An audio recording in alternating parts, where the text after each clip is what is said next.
All right, y'all, welcome back to the show. It's Anti-War Radio.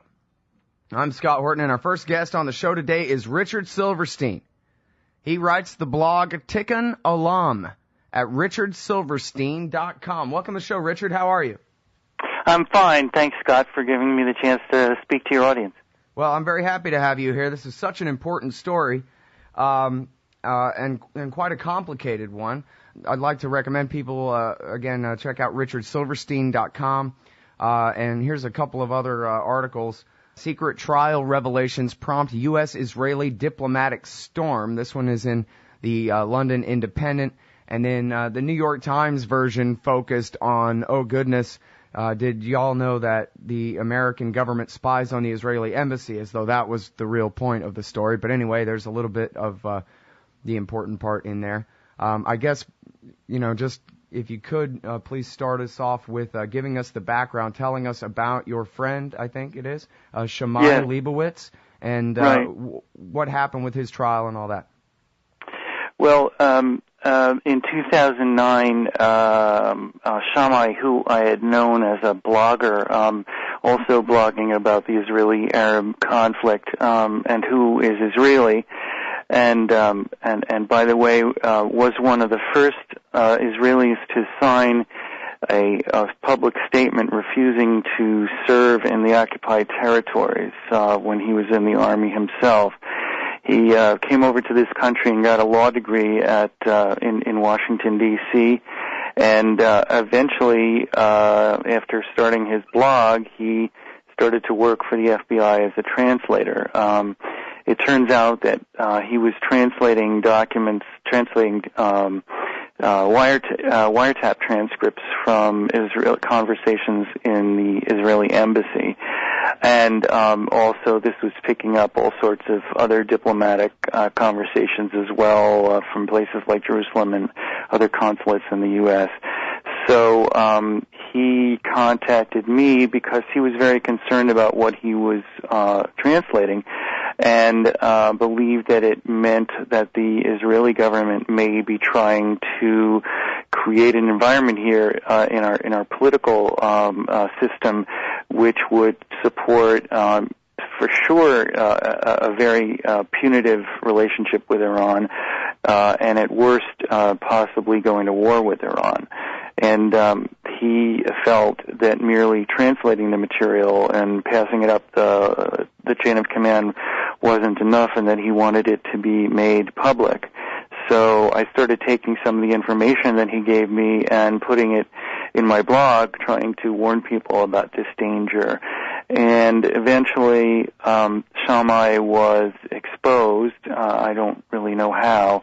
And he was charged with passing information to me, and he eventually, partly because he didn't have the means, I think, to mount a really serious legal defense, he entered into a plea agreement with the government and accepted a plea of 20 months in prison, and he ended up spending about 12 months in federal prison and was released to a halfway house last month.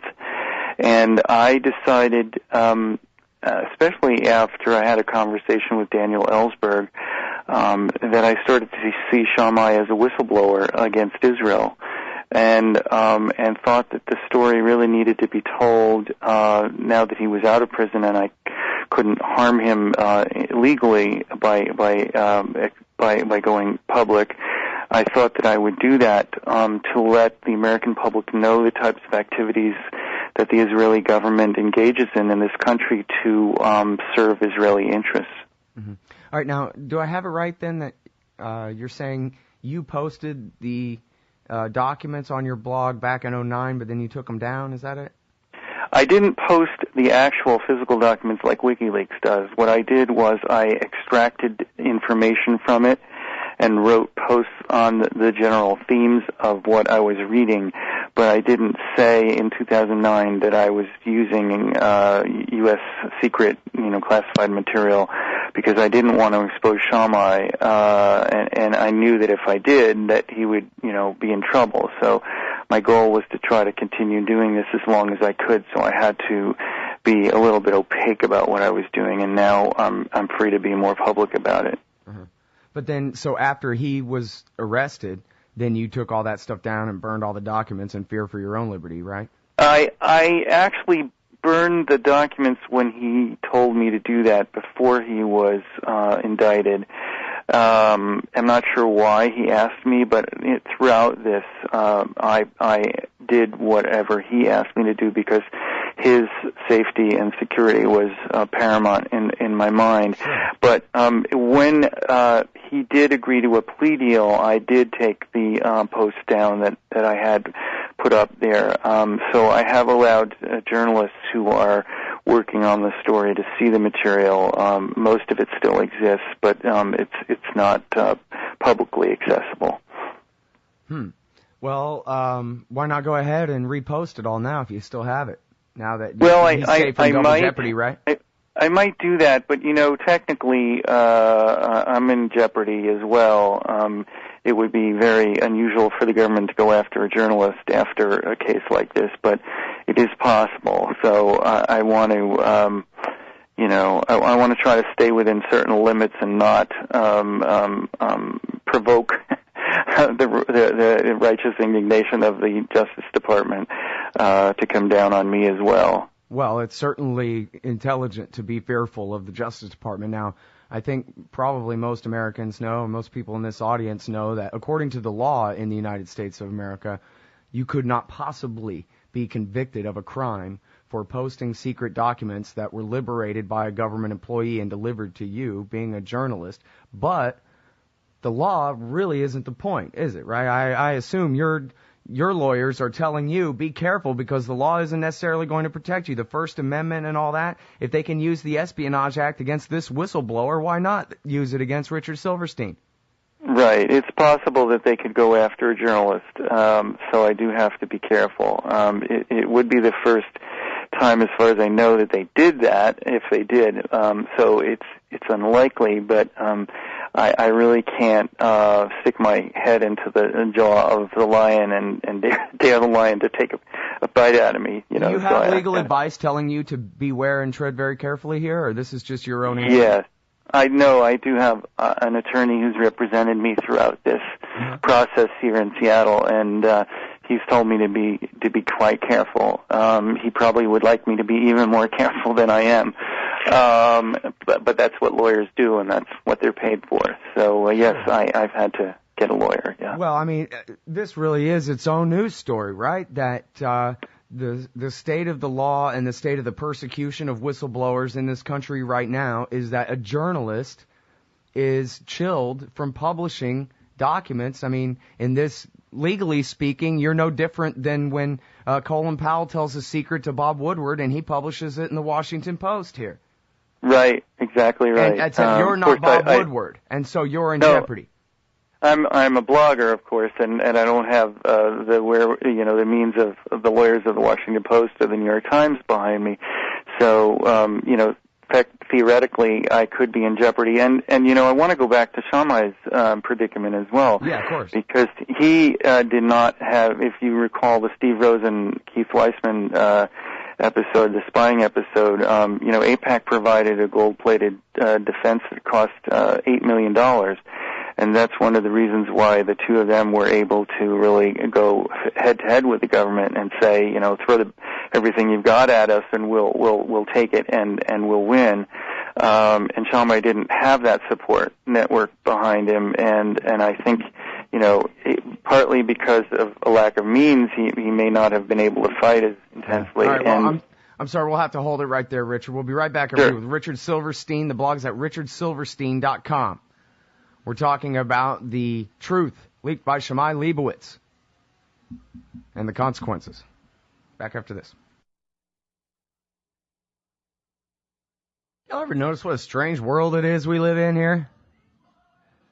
Have a naturalized Israeli citizen working for the FBI, translating their wiretaps of the Israeli embassy, and he turns it over to an American blogger to get the truth out. He's loyal to America and to peace before the foreign country. Then you have a couple of American citizens, Steve Rosen and Keith Weissman, who basically, if you read the indictment, they're both guilty as hell of conspiring to get classified information about the debate about Iran policy in the White House so that they could pass it on to the Israeli government so that they could better use it to push us into war with Iran. And as our guest Richard Silverstein was saying, those guys got an $8 million defense, and they got off.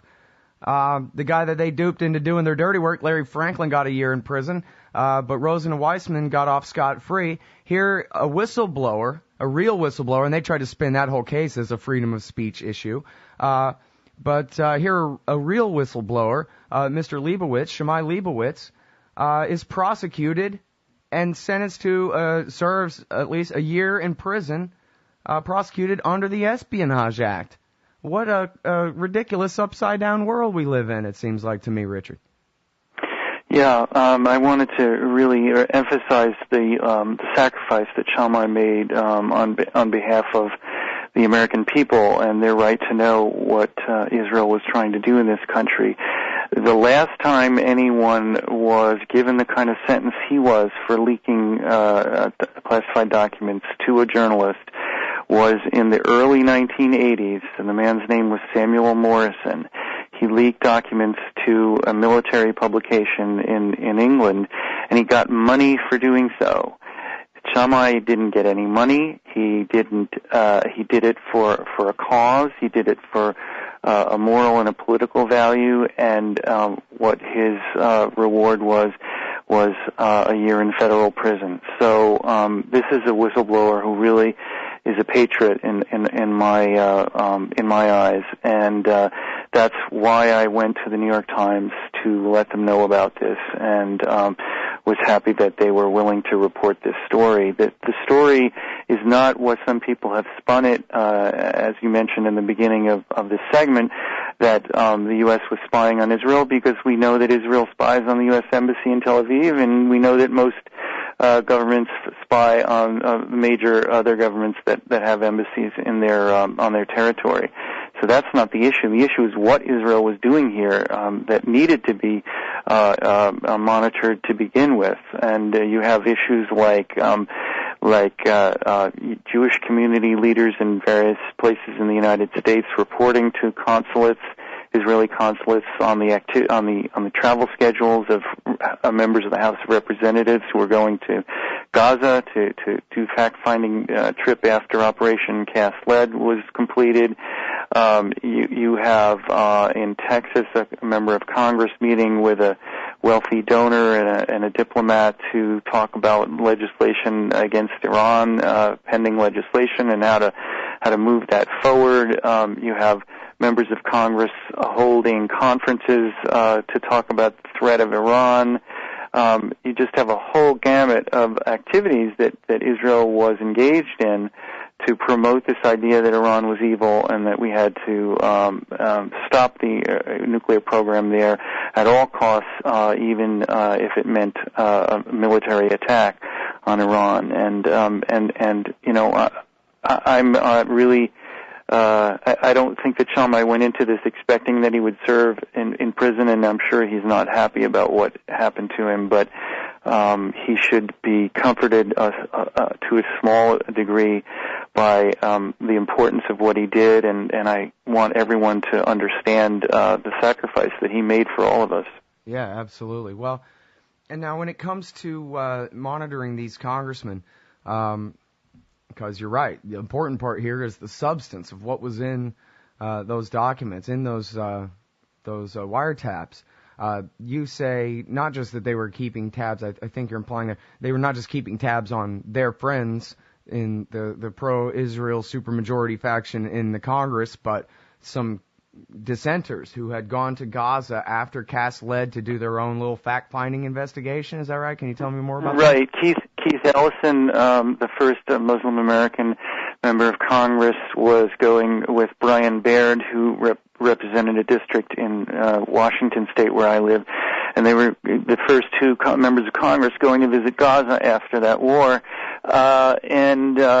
So you had on the tapes member of the Jewish community in Minneapolis reporting to the Israeli consulate in Chicago about the travel schedule when they were going, and you heard them talking about evaluating Ellison and saying that he was, his activities were hostile to Israel, and you really had them kind of doing a baseball scorecard on the different members of Congress and targeting the ones that were going to be the most helpful to Israel in this battle against Iran.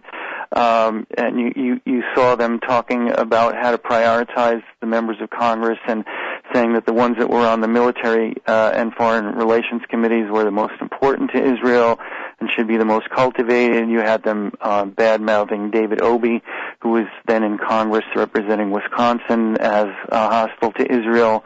You even had them talking about if you need to get anything from Obey's office, you need to call when he's not there and talk to staff because staff is more sympathetic to us.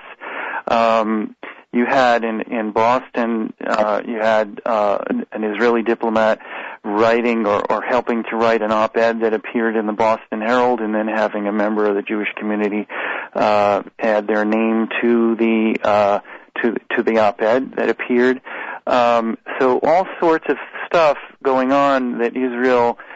You might not say that it was illegal, don't know whether any laws were violated, but very underhanded, dishonest, and stuff that Israel would not have wanted to be transparent about.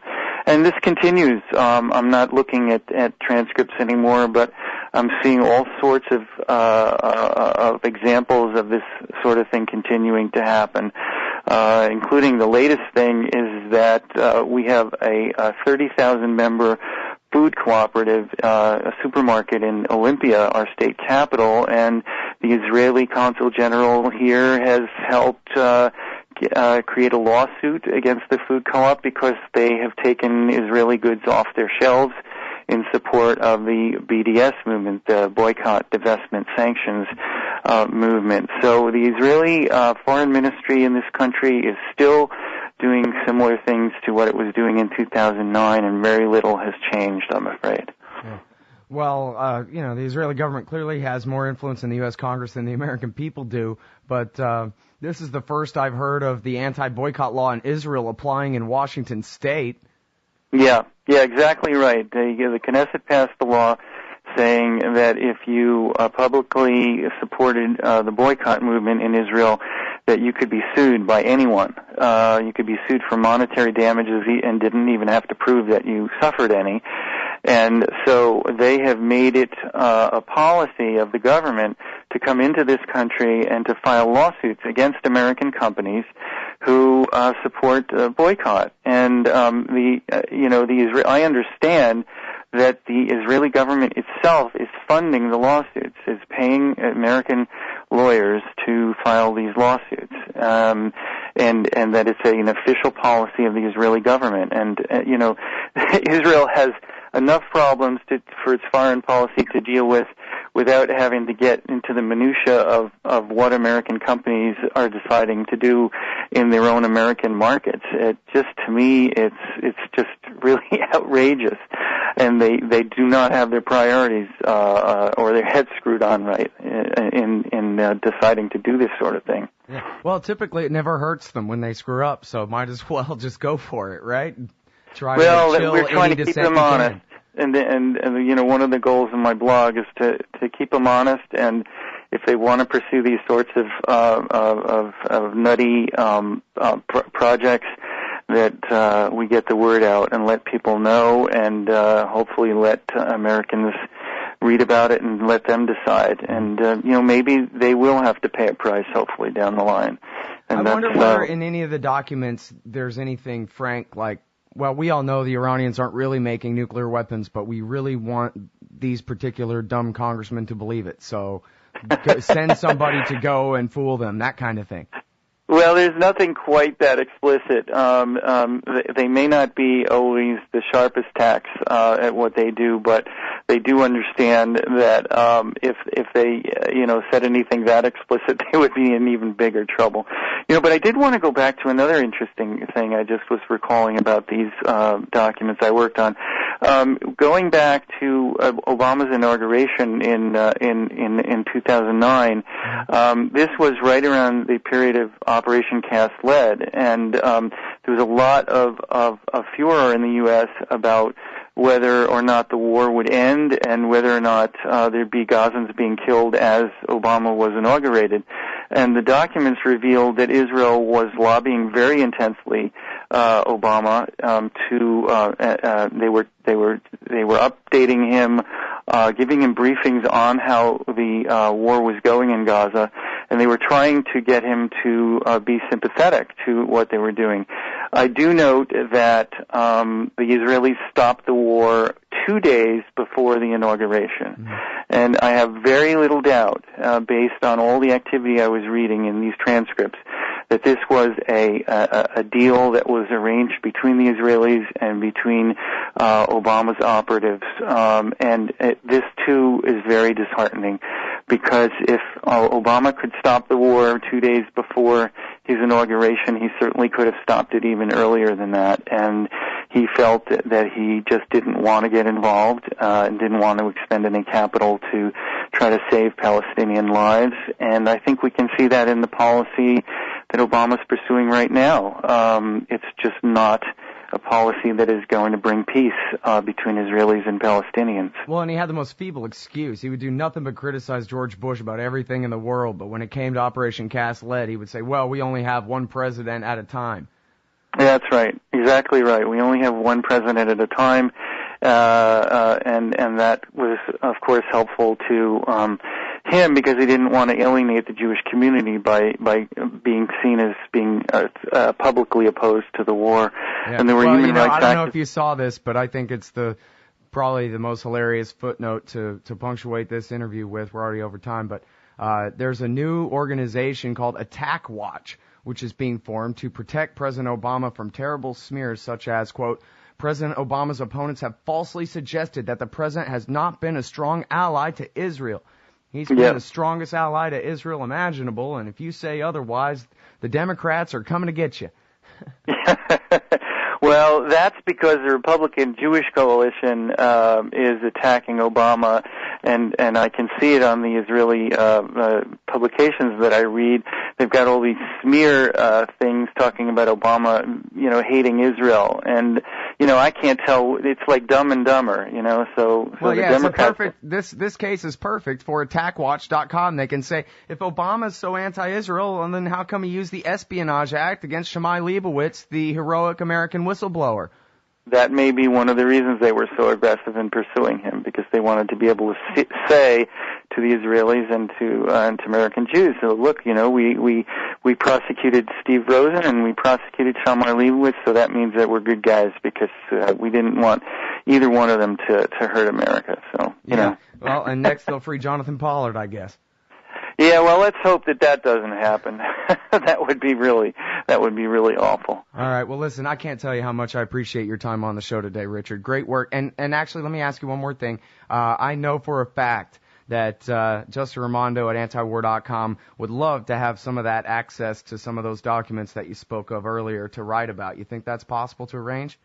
Well, I can get in touch with him and give him access to what I wrote. I'll explain to him, that I don't have the actual verbatim transcripts, but sure. Certainly be happy to give him what I have. Well, I'll send out an email with the two of you CC'd on it right here at the break.